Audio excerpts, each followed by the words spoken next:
Assalamualaikum warahmatullahi wabarakatuh. Saudaraku, ketika dua pemimpin dunia, Emmanuel Macron dari Prancis dan Prabowo Subianto dari Indonesia, berdiri bersama di hadapan Candi Borobudur, ada sesuatu yang lebih besar dari sekadar kunjungan diplomatik.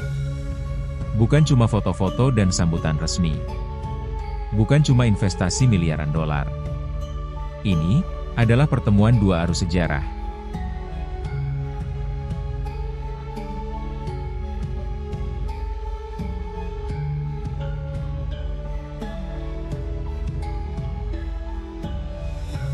Saudaraku, di tengah dunia yang makin gaduh oleh perang, polarisasi, dan kerakusan, justru di Borobudur, tempat sunyi nan agung, dua tokoh ini memulai pembicaraan yang bisa mengubah arah dunia. Balon ucapan apa yang dibahas Macron dan Prabowo? Bukan sekadar soal ekonomi dan senjata, tetapi tentang investasi masa depan, energi hijau, teknologi, pendidikan, dan kebudayaan. Totalnya, lebih dari 2,5 miliar euro siap digelontorkan Prancis untuk Indonesia, termasuk proyek energi baru terbarukan, pelatihan militer, dan kerjasama kebudayaan. Tapi tunggu, bukan itu yang paling penting. Yang lebih dalam, adalah jiwa yang disentuh di Borobudur. Borobudur bukan sekadar candi, tapi peta batin. Satu persatu reliefnya mengajarkan tentang penderitaan, keserakahan, dan pelepasan. Tentang kebangkitan manusia dari kebodohan menuju kebijaksanaan. Ketika Macron dan Prabowo berdiri di hadapan stupa tertinggi, seolah mereka diingatkan bahwa kekuasaan itu fana. Yang abadi adalah pengabdian kepada umat manusia.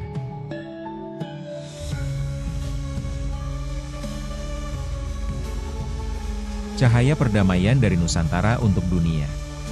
Di tengah dinamika dunia yang penuh gejolak dan ketegangan, kunjungan negara Prancis ke Indonesia menjadi sebuah momen bersejarah yang melampaui sekadar diplomasi. Ini adalah pertemuan dua peradaban besar, Eropa dan Nusantara, yang dipersatukan oleh semangat kemanusiaan dan cita-cita perdamaian universal. Indonesia, negeri dengan ribuan pulau dan kebijaksanaan leluhur, menyambut Prancis bukan hanya sebagai mitra strategis, tetapi sebagai saudara dalam misi kemanusiaan global. Di bumi pertiwi ini, pesan-pesan perdamaian disampaikan bukan hanya melalui kata, tetapi melalui warisan budaya yang sakral dan menyentuh jiwa. Puncak dari kunjungan ini adalah perjalanan spiritual ke Candi Borobudur, sebuah mahakarya peradaban manusia yang berdiri megah di jantung Jawa Tengah. Lebih dari sekadar situs warisan dunia, Borobudur adalah simbol kontemplasi, pencerahan, dan keharmonisan antara manusia, alam, dan semesta. Di relief-relief Borobudur, tersimpan kisah-kisah tentang perjalanan batin menuju kebajikan, cinta kasih, dan pelepasan diri dari kebencian.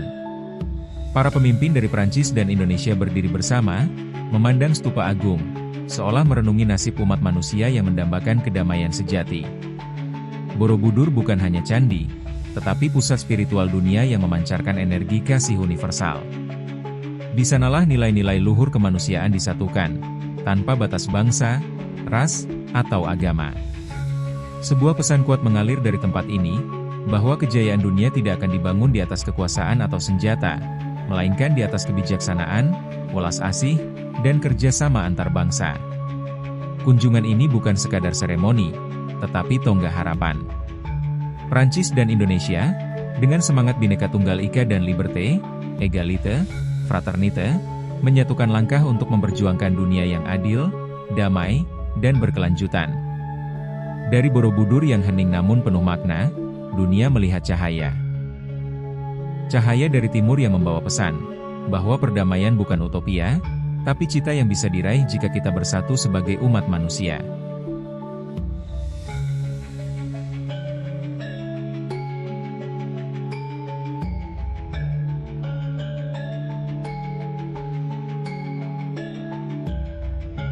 Spiritual apa yang bisa kita petik dari sana, Gus? Coba renungkan. Di tengah stupa Borobudur, tidak ada patung raksasa. Yang ada kehampaan, kekosongan.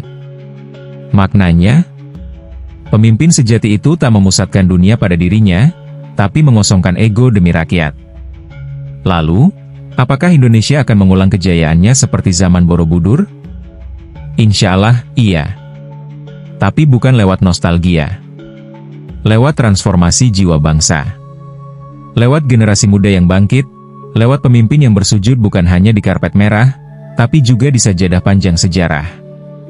Tapi ingat saudaraku, Borobudur tidak dibangun dalam satu malam.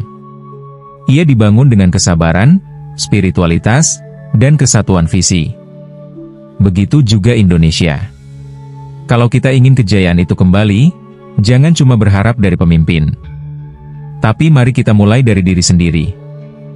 Akhir kata, kunjungan Macron dan Prabowo ke Borobudur adalah simbol bahwa dunia kini melirik Indonesia. Bukan karena tambang dan sawitnya saja, tapi karena jiwa besar peradaban yang kita miliki. Dari stupa ke dunia, dari sunyi ke makna, dari Indonesia untuk umat manusia. Simak terus channel ini.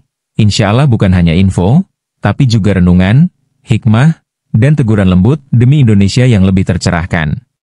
Saudaraku, anak-anak muda Indonesia, Borobudur itu bukan sekadar batu yang ditumpuk.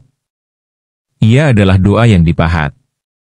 Ia adalah peradaban yang ditinggalkan untukmu. Jangan biarkan sejarahmu dibaca orang lain, sementara kamu sendiri sibuk main scroll tanpa arah. Jangan biarkan bangsamu hanya jadi penonton di panggung dunia. Karena kamu, iya, kamu yang hari ini sedang galau, kamu yang mungkin merasa kecil di desa terpencil, kamu punya darah leluhur agung yang membangun candi, menulis naskah suci, dan menaklukkan lautan. Cintai negerimu bukan karena dia sempurna, tapi karena dari tanah ini, kamu tumbuh. Dari airnya, kamu hidup.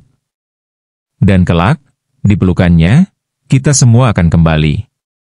Jangan tunggu jadi pejabat untuk berbuat. Jangan tunggu tua untuk mencintai bangsa. Mulailah hari ini. Dengan menjaga nilai, belajar dengan sungguh, berbagi kebaikan, dan tetap waras di zaman yang makin tak jelas. Bangkitlah generasi muda Indonesia. Bukan hanya jadi pengguna, tapi pencipta. Bukan cuma penonton, tapi pelaku. Bukan sekadar followers, tapi pemimpin peradaban. Karena negeri ini tidak sedang menunggu pemuda yang paling pintar, tapi yang paling cinta dan berani menjaga warisan bangsanya. Apa itu warisan leluhur bangsa? Kembalinya generasi ke jati diri bangsa Indonesia. Dan jati diri bangsa Indonesia Raya adalah manunggalnya keimanan dan kemanusiaan. Wassalamualaikum warahmatullahi wabarakatuh.